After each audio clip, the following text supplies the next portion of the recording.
Is Mike Sullivan. I'm a former IRS agent and teaching instructor with the Internal Revenue Service. Welcome to my YouTube channel. They're short, sweet, and to the point. Me and my M&M man give you a big thumbs up for listening. So I used to today we're talking about wage levies and wage garnish, bank levies and wage garnishments. As an agent, I have signed off on countless thousands of IRS bank levies and wage garnishments. I really never wanted to, but I had to because the IRS system actually kicks out these notices that you have to file them, you have to send them, you have to garnish, you have to take action. Why? Well, it's generally because the taxpayer hasn't followed up on letters or correspondence. So in the computerized system, it's called the K-2 computer, they just keep letting you know and spitting out notice after notice. When I was there, we'd actually have to manually sign off on them. So if you've just gotten a bank levy or a wage garnishment levy, there's a fast way to go ahead and get that all taken care of. You just really need to call IRS and let them know and have a financial statement in hand.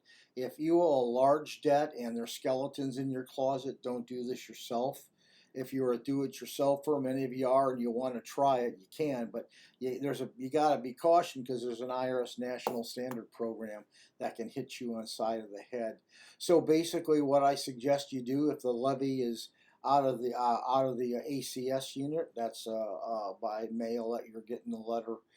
You simply go ahead and fill out a 433F. Download that form, have it with you, and make sure it's documented. You want to have your pay stub, bank statements, and a copy of your expenses.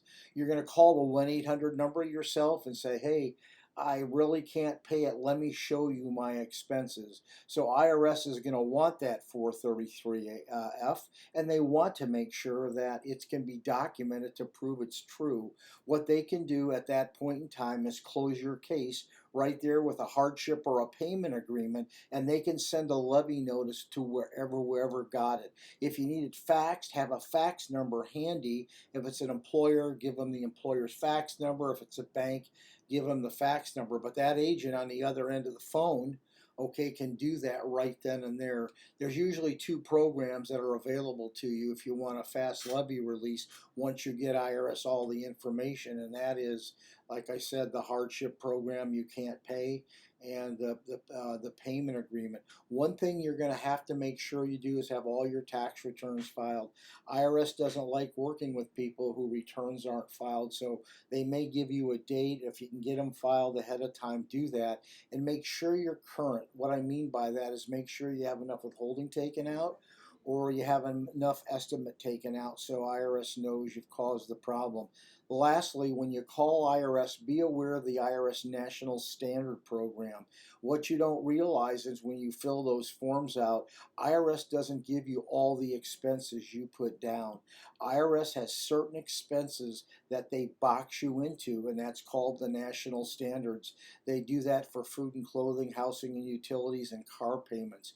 You could go to irs.gov and you can go ahead and find out what those national standards are for the area you are. If you're over above the standard, IRS is going to give you a payment agreement, a higher payment agreement you'll want. So if you need any help, you know where me and my M&M man are. By the way, my M&M man gives me power because he's loaded with 12 pounds of candy. Thank you.